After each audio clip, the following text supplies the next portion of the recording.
Welcome to the channel, ladies and gentlemen. As you arrive with the channel today, we're continuing with our tribute to Le Mans 67 and the Ford versus Ferrari race. We are today inside the Ferrari 330 P4. This is one of those challenges to the throne for Le Mans. It was a hotly contended era between Ford and Ferrari, with Ford desperately trying to chase the championship, Ferrari having dominated the previous years because Mercedes had withdrawn along with Jaguar from the grid purely by safety issues and a tremendous crash that occurred in the earlier year. This is a thoroughly purebred race car for the track. It was the pinnacle of Ferrari's manufacturing at the time, and it had all sorts of accolades, all sorts of prize-winning eras.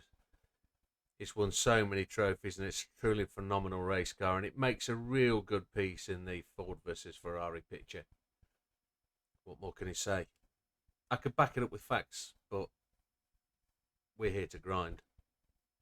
Let's have a look at the settings. So this one sets up for 700 pp with 699.99 pp, 458 brake horsepower.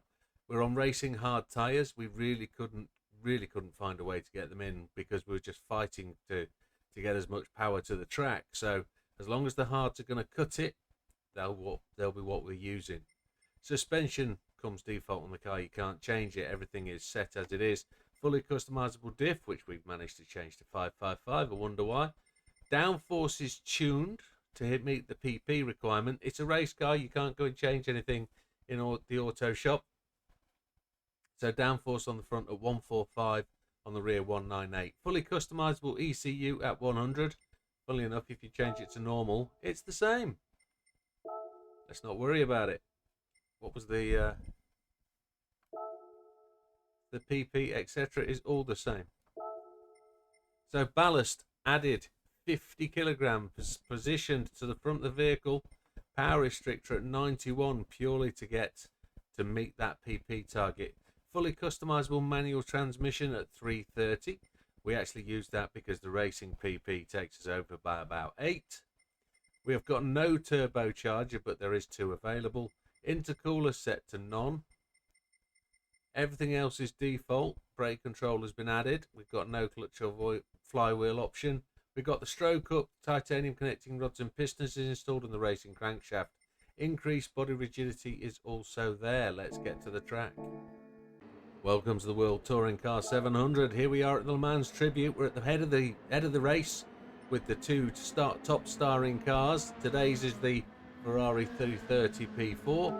Settings will be traction control 1, default ABS. We have ASM on and counter steer assistance on strong. Assists will, we've already done that. Controller settings will be steering sensitivity 5, Ford Max torque feedback 5, and force feedback sensitivity 6. Now we've got to this because I felt that the first race we did, the first custom race, didn't really include the older cars, and we're doing road car for race cars, and these cars are race cars. So in the historic race, which we're doing now, I felt this was a great way to approach the race and provide just another way to get the grind and get that cash building. So here it is, one of the top 2 stars, and the sound, folks, it's tremendous. So fuel map to 6. If we can get 4 laps out of this, oh, my ears, it is pleasure.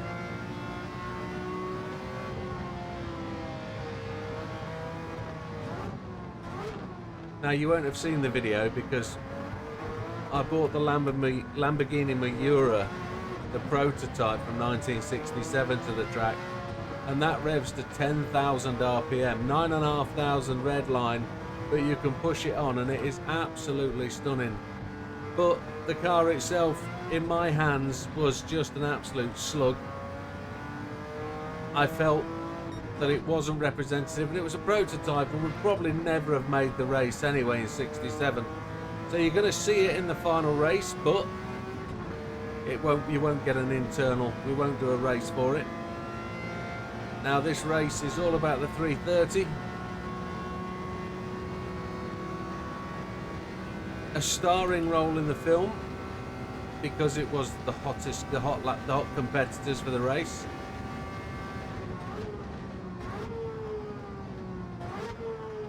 Listen to that down change. We've slowed down tremendously because the brakes on this thing aren't that phenomenal. Even though it was a race car for the day, I think it is just still on fragile brakes of the era. Let's have a go inside the car. Here we go. Right-hand drive model, which is interesting.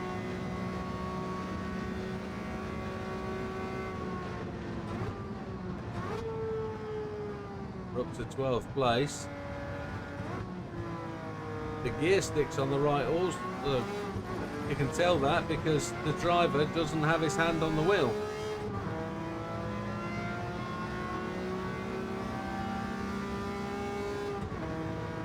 Don't know how that is. That must be just a misrepresentation. The gear lever's on the left, surely.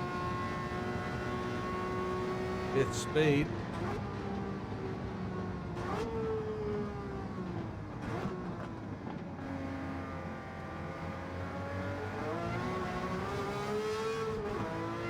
How casual is that? One-handed racing. There we go, we're away. So fuel is good. We're going to get 4 laps out of it, which would be excellent if we can judge the rain radar. So we'll get that up now. We're in 9th place, so probably a little bit behind where we should be, but we'll let the car speak for itself.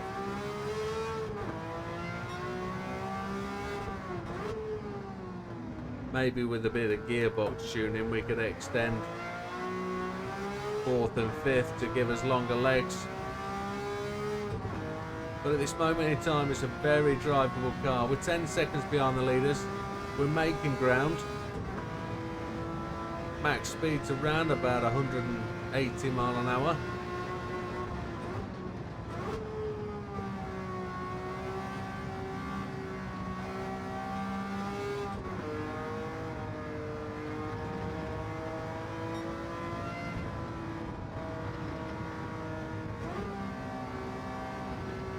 Still mesmerised by the sound.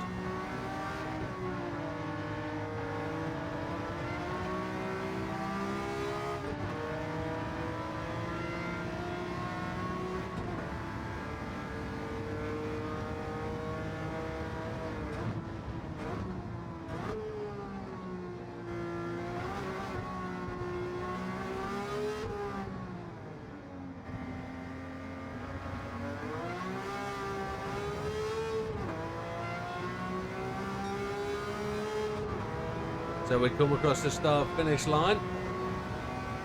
We don't get to see the initial outlap time. But we're up into 8th place, so making a little bit of progress. Mr. Portilla's got his toe down. He is pushing the rest of the field.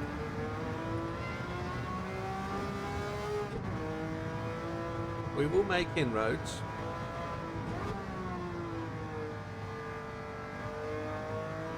What we're hoping to do with these 2 races is first to look at the P330 in its own right as a car that can meet all the criteria of a grind car. Can it complete the race? Can it get the fastest lap? Can it win the race? Is it capable and able on this format of race with intermittent rain showers or heavy downpours, unpredictable weather, to be able to complete and be a reliable grinder? You guys only ever really get to see one complete race, but I can promise you each car has probably gone through 2 to 3 races on occasion because we've been struggling to get the tyre choice right, or timing right, or running out of fuel. So this car really in this race, this one we're doing today, is just showing its capability. This car will feature in a custom race head to head against the #1 competitor of the day, the Mark IV, and the aim is to see in the game which one actually wins the Le Mans 30 minutes in a custom race format. Because of the variability of weather, we can't really compare one race from this one to the next one. because the weather will be random and it will come out differently. So if we set the features of the custom race to be exactly the same for each race, we can run them head to head, have 2 screens on the screen, and you'll be able to see which car is able to win the race in my hands, head to head. Now they won't actually be racing each other on the track, we'll have to accommodate that. But I will run both races, and then I'll do a commentary over the top in Murray Walker-esque style, he says. No, it won't be Murray Walker, but we'll give you some form of commentary, commentating on who's where and where's where. I'm hoping the races will come out relatively similar. A little bit of a tap off Mr. Mendoza there.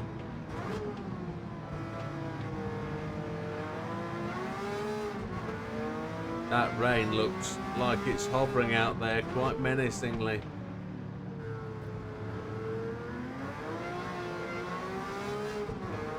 And there's a fair whack of green in there. I just don't know which way it's going to go, and I don't know whether we have to actually stop at this point. I'm actually thinking that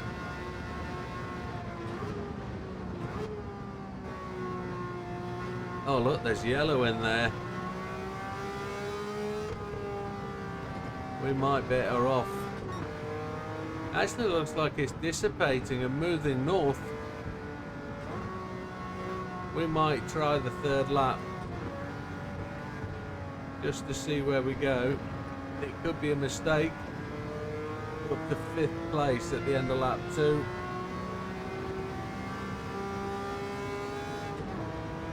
Miss McEwen is in the lead.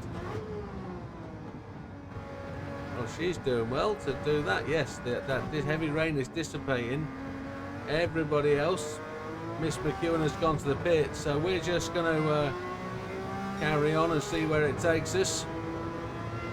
That heavy rain is in a cloud bank over to the right hand side of us, over to the east. There's rain coming in from the south as well, but we should be able to scamper past that rain, complete the 3rd lap and carry on. We have the fastest lap of the race at 4:12.179, so this makes this quite a close competitor to the GTS 904.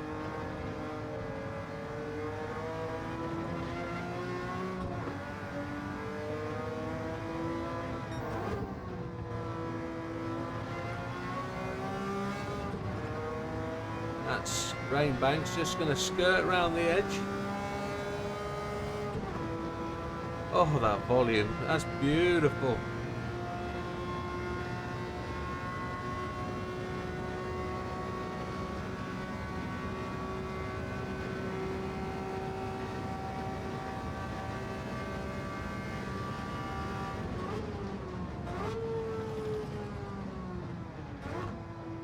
If I look back at the races we've done, I really wish I'd made a change with the AC Cobra and really gone for noise over speed.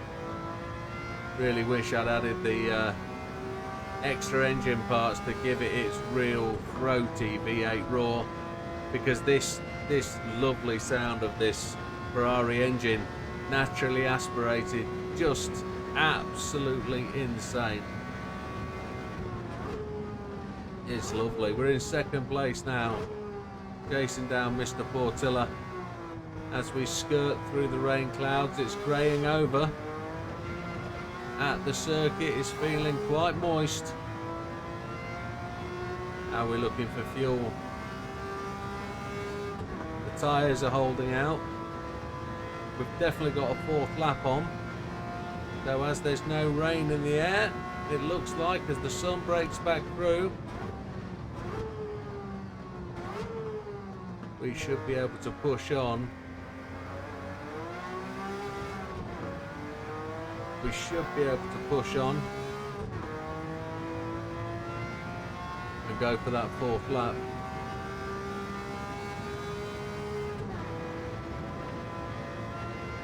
Yeah, it looks like we'll definitely get the 4th lap in. Just No rain in sight. 12 minutes of the race have passed.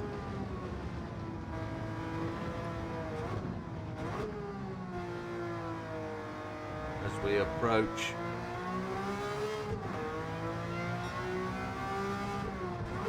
the rear of Mr. Portilla.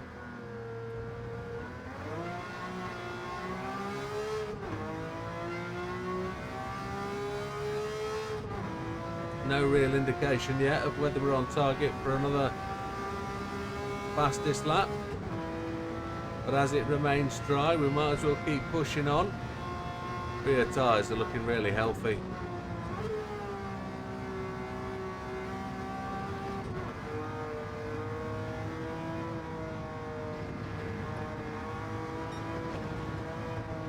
Just 2/10 outside the fastest lap.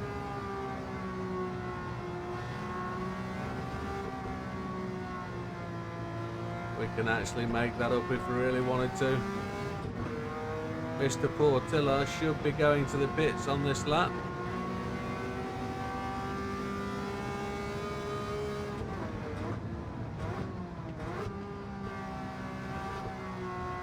We're going to scamper on and just see where we can get with lap 4. Just outside the fastest lap of the race there, just casual through that final chicane, but we're now going to go on and complete another lap.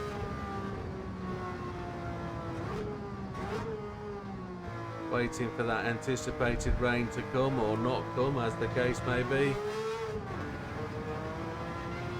Get where we are on fuel, 1.5 laps, so it would definitely be this lap we come in on. Halfway through the race almost.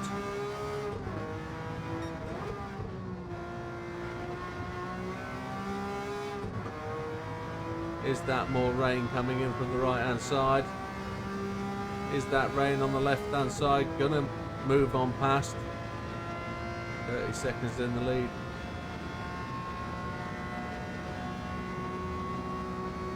Rain cloud to the south looks like it's building. 180 miles an hour almost.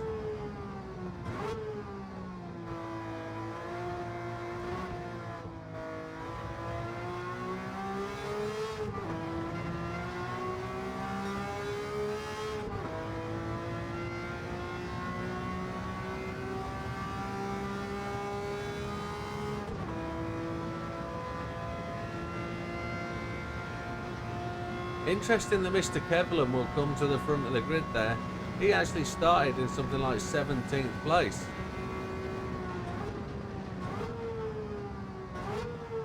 He must be on a long stint and not stopped as yet, like ourselves. We will be pitting the end of this lap, and that will give Portilla the opportunity to come past. We're only pitting for what seems like fuel, and knowing how fast we're going, there's a potential that the 8th lap is on. I really want the 8th lap, but it's an accolade all of its own if you can achieve the 8th lap. We have had to back off on 1 or 2 cars, deliberately as well. We've had 1 or 2 cars that have actually won this race on the 6th lap, but then on countback came 3rd because the car going into the pits won the race because they crossed the finish line in the pits.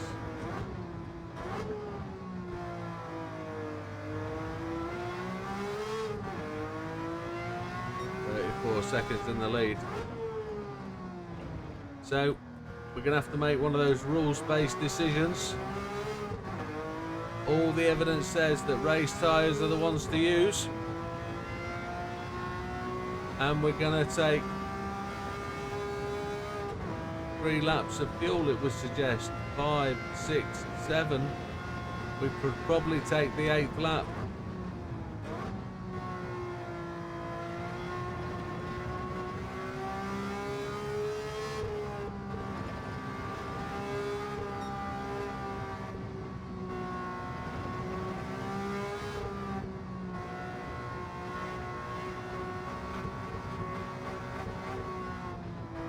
This just won't make a no stopper.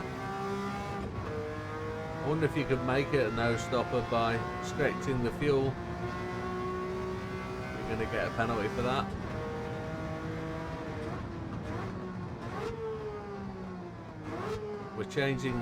We're not changing tyres. We are just taking fuel. 38 seconds in the lead. Lap 4 complete.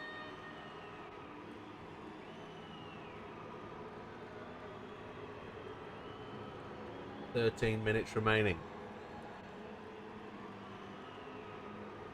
Based on a 4-minute 15-second lap, if we leave the pits at 12, anytime after now, we should be good. I don't believe we will run into the 8th lap. There we go. We've taken 4 laps of fuel just in case. But I don't believe we need it. We're 11 seconds in the lead.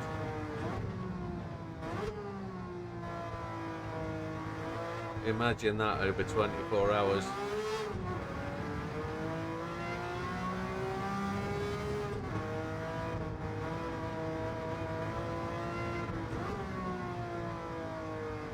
Now, what I would like to do over a week, and it's a week where we have the ability, I would love to be able to run a 24-hour race against a full field of I don't know what.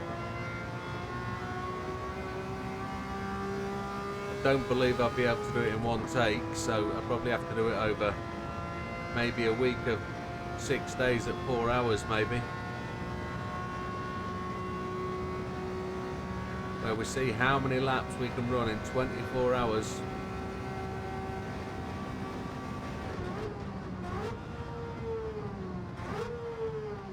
And how fun it would be to have 6 days with a 4-hour stint of the full Le Mans 24-hour cycle, random weather, real time. Try and play it out.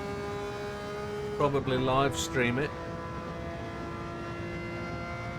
for those hours in the day. Stopping and starting the live stream in the pits.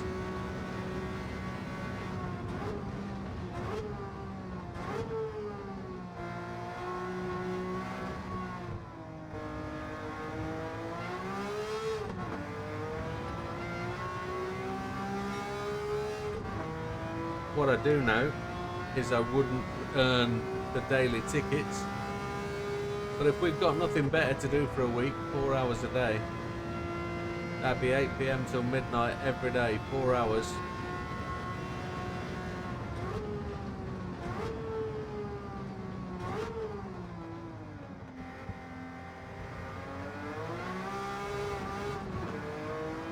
GR4, GT3 or prototype. Maybe, well, I wouldn't do a Group 2 historic maybe, I'd probably run something realistic. See if we could manage it.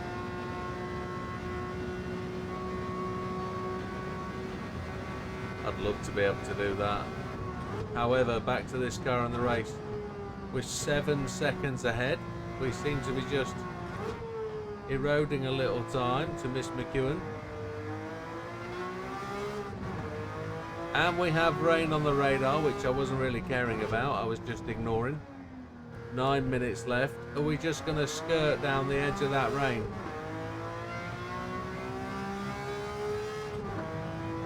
We can see the bottom of it. It's just flirting with us, isn't it? We're not really bothered about it. There was probably some anxiety amongst the users there as they're watching the video. And me not having mentioned it, but talking about some phantom 24-hour race that I was dreaming up. This is where the inspiration comes from. We're just running laps, running miles, grinding cash. Wonder what the prize would be for a 24-hour race. Full simulated grid.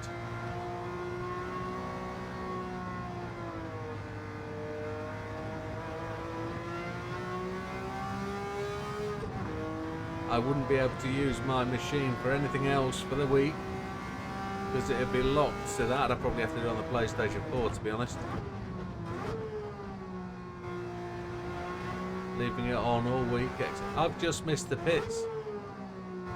No, I haven't. I didn't need to pit. I was thinking I needed to change tyres. We're good for fuel, aren't we? We are. So 8 minutes and 8 seconds remaining. We are not going to have to pit again. Too busy talking, too busy rambling. This car is an absolute delight. It's so easy to drive. I can quite consciously chat away and just let it roll round, just pressing the controls, doing the steering wheels. It doesn't slide about, it doesn't fight me. We're 12 seconds in the lead. Mr. Portillo has assumed that mantle of chasing me down. The rain clouds have not touched us again. Perfectly dry race. And the Ferrari legs it. Absolutely thrashing it down here. Will we touch 180 before we hit the brakes? No. We probably could have stopped it just a little bit later. We could actually wind this up, couldn't we? But we don't want to, because we don't want to run that 8th lap.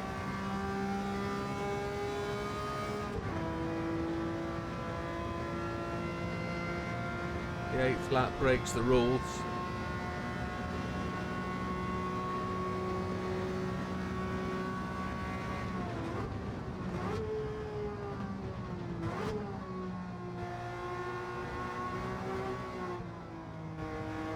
Helicopters hovering low above the track there, look, just off to the left hand side.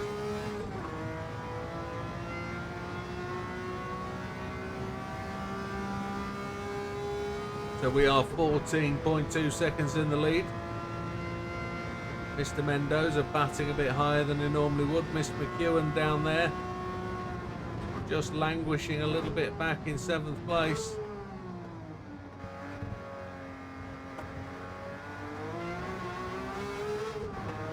That rain has vamoosed off. It's no longer a threat. It looks like we're now going to disappear into the distance, with ultimately what we have being the end of the race in sight. Just one and a third laps to go. Looks like the field will be pitting at the end of this lap as well.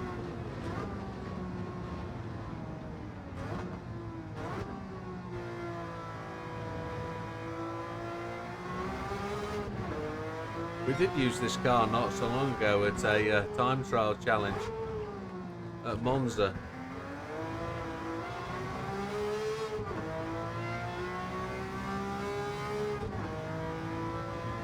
It was a distinctly different challenge, with the car being on a slightly less stable tyre setting. I think we're on comfort softs or comfort mediums, I think maybe.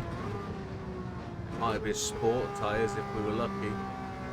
But it was a particularly tricky challenge, but one that wasn't impossible. If you knew the circuit and you could get to handle this car fairly swiftly, it would have been pretty decent for you. Gold was quite achievable.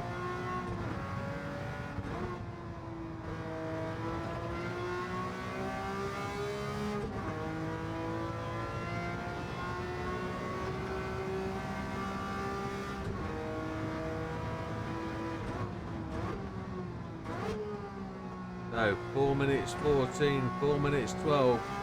We're good. We're going to finish very, very close to that 30 minutes.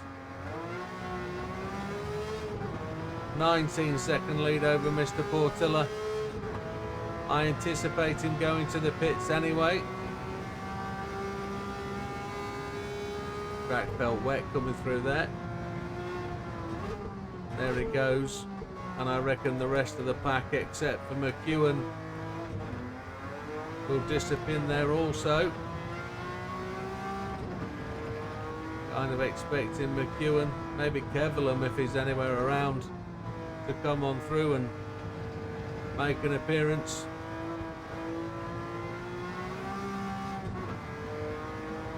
But they are quite well back, aren't they? Oh, we ran that wide. That'll be a penalty just to make sure we don't make the time barrier. There it is, half a second. Can't be a clean race, can it? McEwen is into second. No! Portilla just short fills and blocks McEwen from taking second place. No, she does in the end. She is through. Will she be able to hold on to second to take the podium place?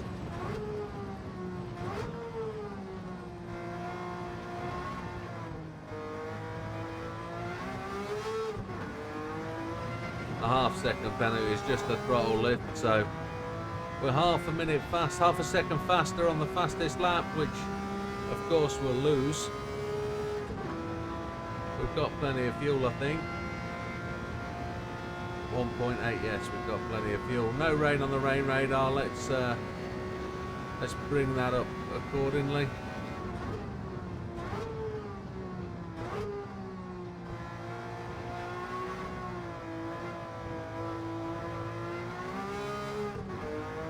Optimal lap of 4:11.218, it says.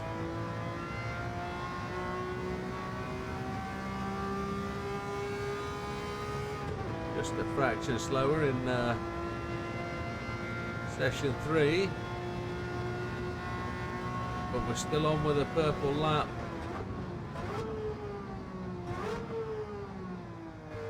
It'd be good to be able to take a purple lap, but not cross that.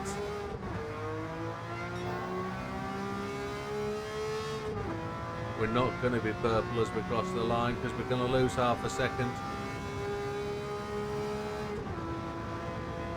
52 seconds in the lead, 1 minute 26 remaining of the race.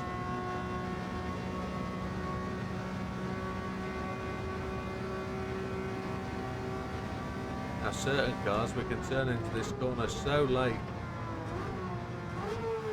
These historics have been able to brake so early just to guarantee making that corner.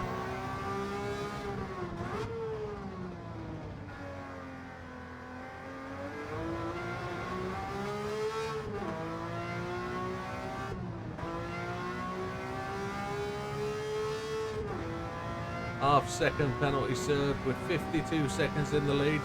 Well, what do we think? What an awesome car. It's just a one-stop opportunity. It has the tyres, same tyres, there's just no tyre wear at all. If you want to trade out some speed for PP, you know, some engine upgrades, then there's an opportunity there for that to be the case. The sound is absolutely tremendous. And it's a very capable car, and it's going to finish very, very close to the 30-minute target. Probably a little bit away from where I wanted it to. But there's the opportunity for this car to set a purple lap right at the death. It already has the fastest lap of the race. But let's see what happens when we slip through.